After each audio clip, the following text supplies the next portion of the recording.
Hola y bienvenidos a esta nueva exploración. Hoy, nos sumergimos en un documento que plantea una perspectiva bastante, diría yo, singular sobre el liderazgo. Se titula Meditatio Segundo, Conversión.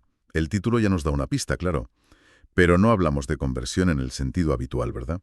Se enfoca desde lo espiritual, sí, pero aplicándolo directamente al rol de quien lidera. De hecho, arranca con una llamada muy directa que es de Marcos: conviértanse y crean en el Evangelio. Así que nuestra misión aquí hoy es desentrañar qué implica realmente esta conversión, según este texto en concreto, claro, más allá de ideas previas. Nos guiaremos solo por sus reflexiones. Bien, pues vamos a desgranar esto. Sí, es un punto de partida potente, desde luego. Lo que a mí primero me resalta es que, este texto no trata la conversión como un simple ajuste intelectual. No es solo adoptar nuevas ideas y ya está. Va mucho más allá.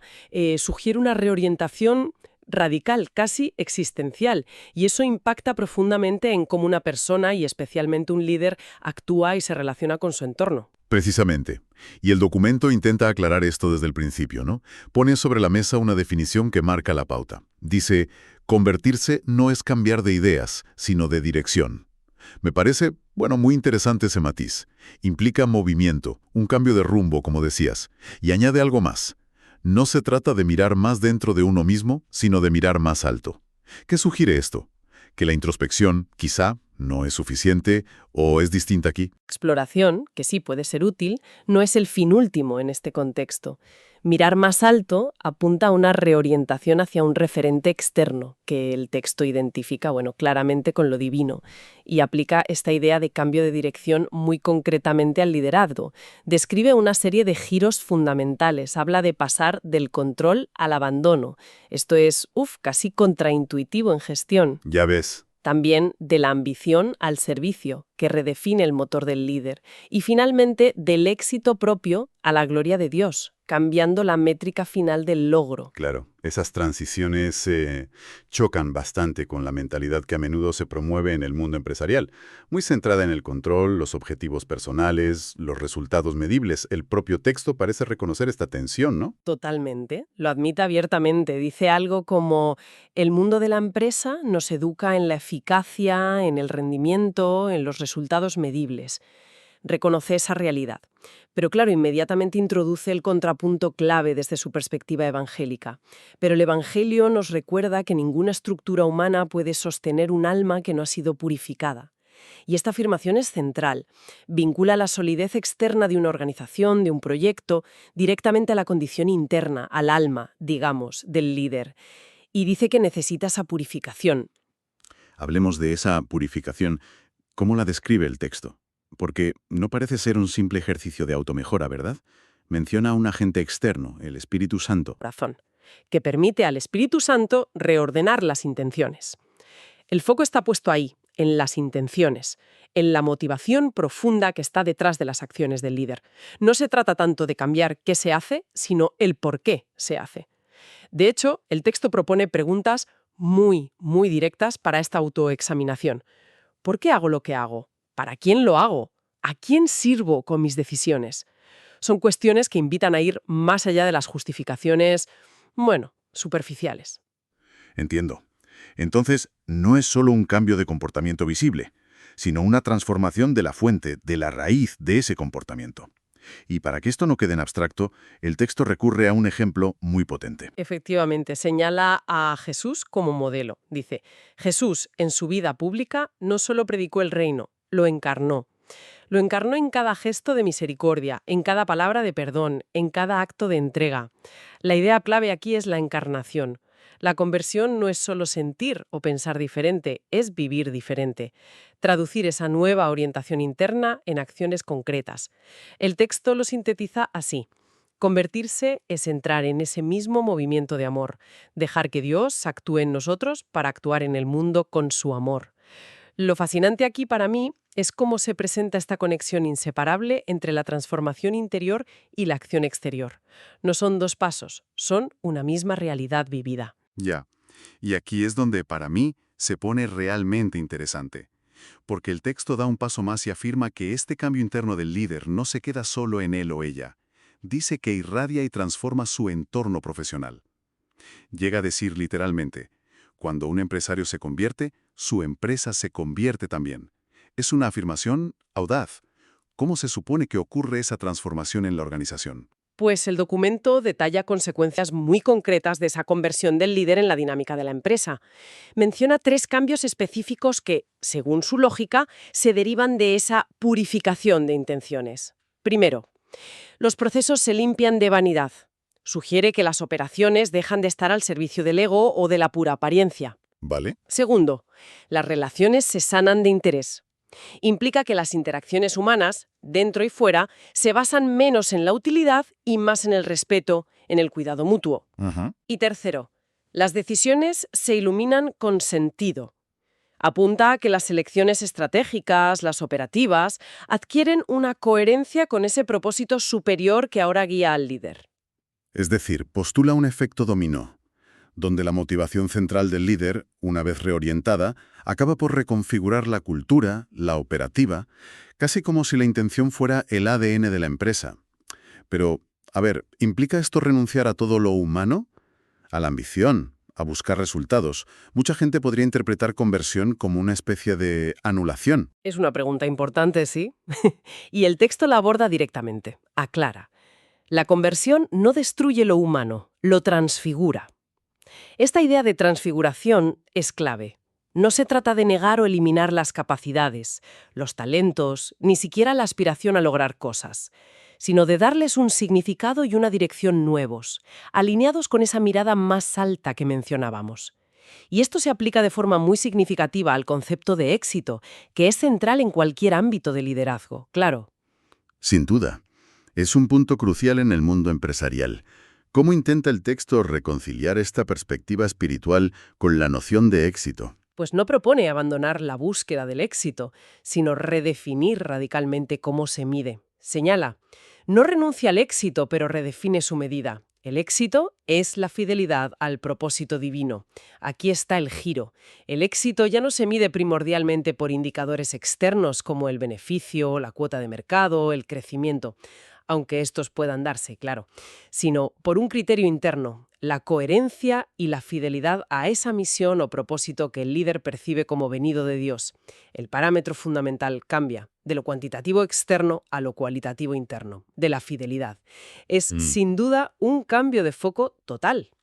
Entendido. Es un cambio de paradigma importante, sí. Ahora, otra cosa que el texto enfatiza es que esta conversión no es como pulsar un interruptor y ya está. No es un logro puntual. Exactamente.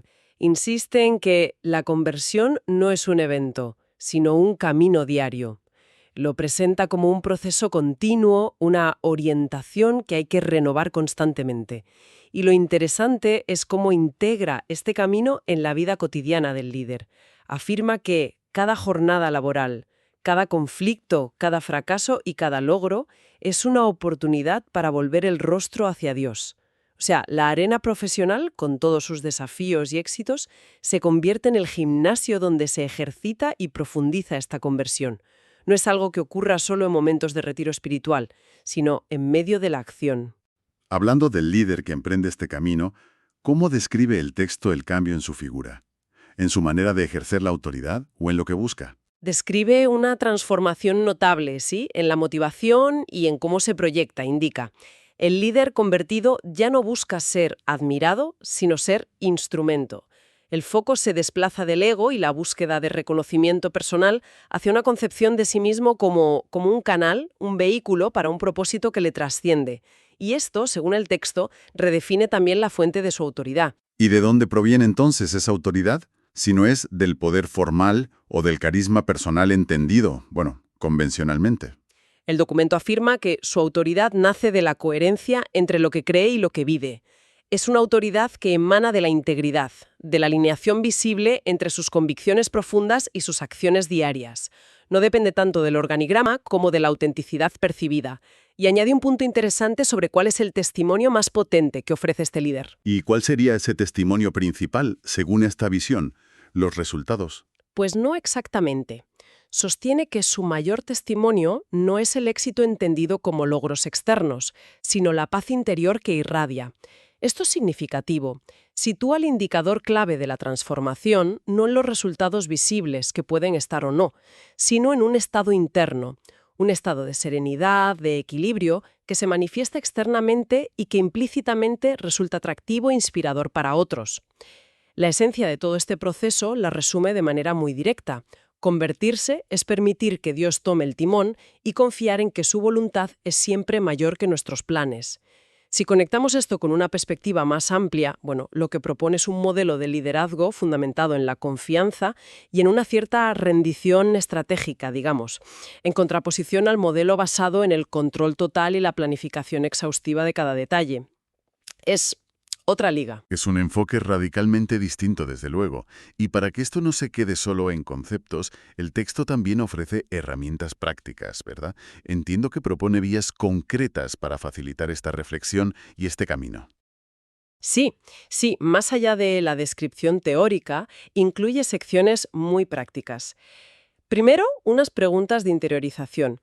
Actúan como guía para esa autoexaminación sobre las intenciones de la que hablábamos. Son preguntas diseñadas para ayudar al líder a profundizar. Por ejemplo, ¿qué motivaciones profundas guían mis decisiones como líder? O ¿qué apegos o temores me impiden actuar con libertad y fe? Y también, ¿en qué áreas de mi vida empresarial necesito dejar actuar a Dios? Buscan llevar la reflexión a aspectos muy concretos de la vida profesional. Muy directas. Y además de las preguntas, ¿qué acciones sugiere para llevar esto a la práctica? Propone 5 sugerencias prácticas, bastante específicas. A ver, 1. La mentoría del reino. Buscar acompañamiento espiritual regular para identificar y trabajar sobre apegos, miedos, motivaciones que necesitan ser purificados o reorientados. Acompañamiento, vale. 2. Un retiro de liderazgo con fe y propósito. Dedicar tiempo específico al silencio, a la reflexión profunda, confrontando las propias decisiones y estilo de liderazgo con los principios del Evangelio, según la interpretación del texto, claro. Tiempo de parón y reflexión. Exacto. 3. El examen de conciencia profesional semanal. Una práctica regular de revisar decisiones, palabras, relaciones laborales de la semana, no desde una perspectiva de eficiencia pura, sino a la luz de los valores que el texto asocia con Cristo. Una revisión semanal con otro enfoque. Eso es. 4. La práctica de la renuncia activa. Realizar conscientemente actos que van contra el ego o el deseo de control, como delegar tareas importantes, compartir el mérito de un éxito, ceder el primer lugar. Se ven como ejercicios de humildad y desapego. Pequeños gestos conscientes. Sí. Y 5, finalmente, apoyar o crear un proyecto de impacto social, como forma de materializar esa conversión interna en una acción transformadora hacia afuera, buscando la justicia y la caridad en el entorno. Vale, hemos recorrido la definición, el mecanismo, el impacto, las herramientas. ¿Qué propone este texto sobre la conversión del líder? Si tuviéramos que destilar la esencia, ¿cómo podríamos resumir esta visión tan particular? Entonces, ¿qué significa todo esto en conjunto? Pues yo creo que la idea central que presenta este documento es que la conversión para un líder, en este contexto específico, es una reorientación fundamental y continua. Una reorientación del por qué y el para quién de su liderazgo.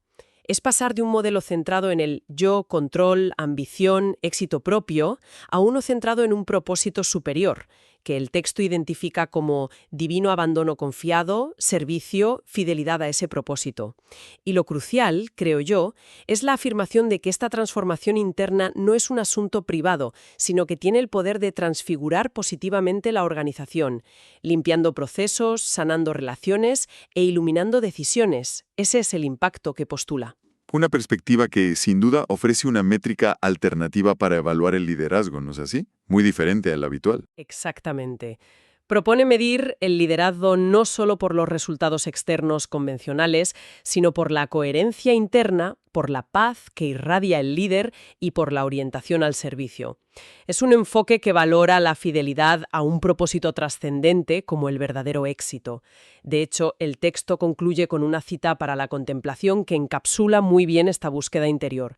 Es del Salmo 51. Crea en mí, oh Dios, un corazón puro y renueva dentro de mí un espíritu recto.